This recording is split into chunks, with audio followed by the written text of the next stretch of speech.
Bienvenue. Aujourd'hui, on se penche sur la Nouvelle-Calédonie, spécifiquement sur les propos de Marine Le Pen. C'était lors d'une visite là-bas en mai 2025, juste après les gros troubles qu'on a connus. On se base sur une interview radio qu'on trouve sur YouTube. L'objectif, essayer de comprendre son analyse, ses solutions face à cette crise multiple, quoi, institutionnelle, économique, sécuritaire.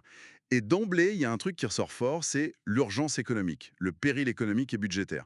Elle dit clairement que s'attaquer à l'institutionnel maintenant, c'est pas forcément la bonne approche. Conflit institutionnel. Pour elle, il faut d'abord aider les entreprises, recréer de la richesse, lancer des grands projets. Il y a cette phrase qui résume bien: la réforme institutionnelle, ça remplit pas le frigidaire des Calédoniens. Ah oui, c'est direct. Donc l'économie d'abord, c'est la condition sine qua non en quelque sorte. La stabilité politique, avoir une vision claire à long terme, c'est ça qui ferait revenir les investisseurs, qu'ils soient privés ou même l'État. C'est exactement ça dans son analyse. Sans cette confiance dans l'avenir, pas de redressement économique possible. C'est lié. D'accord. Et elle a un regard assez critique sur ce qui s'est passé avant, sur les 30 dernières années, notamment les accords de Nouméa. Selon elle, le fameux rééquilibrage promis, il a été surtout social, pas assez économique. Et ça, ce serait un échec partagé. Oui, partagé entre l'État et puis les forces politiques locales. Elle mentionne aussi les difficultés du nickel, l'échec de l'usine du Nord par exemple. Mais elle dit que c'est plus large que ça le problème. C'est pas juste le nickel. Et pour le financement alors, comment on relance tout ça? Elle met l'accent sur la responsabilité de l'État, surtout pour les très grosses infrastructures. Elle parle même d'une base navale. Mais elle ouvre aussi la porte au financement européen via la Banque européenne d'investissement. C'est ça. Et pour le nickel, elle insiste sur le besoin d'une vision stratégique globale, surtout pour régler ce problème du coût de l'énergie, mettre le paquet sur le décarboné apparemment. Mhm.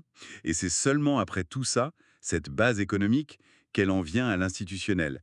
L'idée serait de prolonger le cadre actuel, celui de Nouméa, mais avec de la souplesse. Oui, faire un bilan des compétences qui ont été transférées, voir ce qui marche moins bien, et potentiellement que certaines compétences retournent à l'État si elles ne sont pas vraiment exercées pleinement sur place. Et puis, la proposition choc, repousser un nouveau référendum d'autodétermination de 40 ans. 40 ans, oui. C'est énorme. L'objectif affiché, c'est vraiment de garantir une très très longue période de stabilité, pour calmer le jeu. Et comment elle justifie un délai aussi long? Alors elle le connecte directement à ce qu'elle nomme deux peurs existentielles sur le territoire. D'un côté, la peur des Kanaks de disparaître démographiquement, d'où la crispation sur le corps électoral qui peut voter localement. Et de l'autre, la peur des Européens face aux violences, aux destructions, comme on l'a vu récemment avec les émeutes. Ce délai viserait à apaiser ces deux craintes. D'accord, je vois l'articulation. Mais elle critique aussi fortement la façon dont le gouvernement français a géré la crise récente. Elle utilise le terme de maladresse majeure. Oui, plusieurs choses sont pointées du doigt.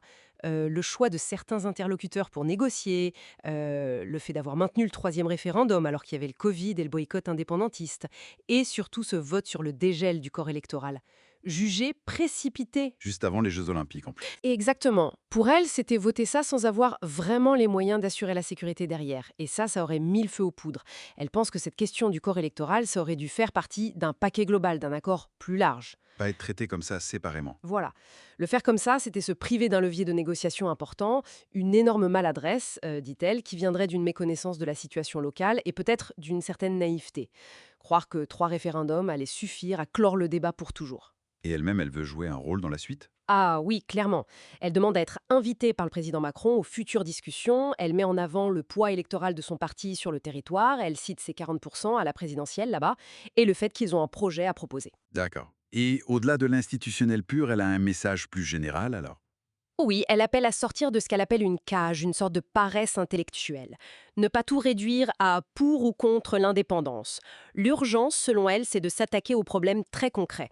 L'emploi, le développement, la formation qui correspond aux besoins. Mais aussi la sécurité, l'ordre public, la fin de l'impunité, son fameux «celui qui casse paye».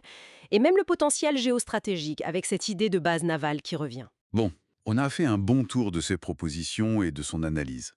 Mais ça soulève une question pour finir, non? Comment est-ce qu'on peut viser cette stabilité économique à très long terme, qui demande de la confiance, attirer des investisseurs pour 40 ans, tout en laissant une question aussi fondamentale, aussi chargée émotionnellement que le statut définitif, l'autodétermination, en suspens pendant si longtemps? Surtout quand on parle de peurs existentielles. Hmm, c'est la grande question. Est-ce que ce très long délai, c'est vraiment la condition pour retrouver la sérénité et permettre l'investissement? Ou est-ce que ce n'est qu'un report d'échéance qui pourrait peut-être même créer d'autres tensions à terme? Voilà. C'est une bonne piste de réflexion pour conclure notre analyse d'aujourd'hui.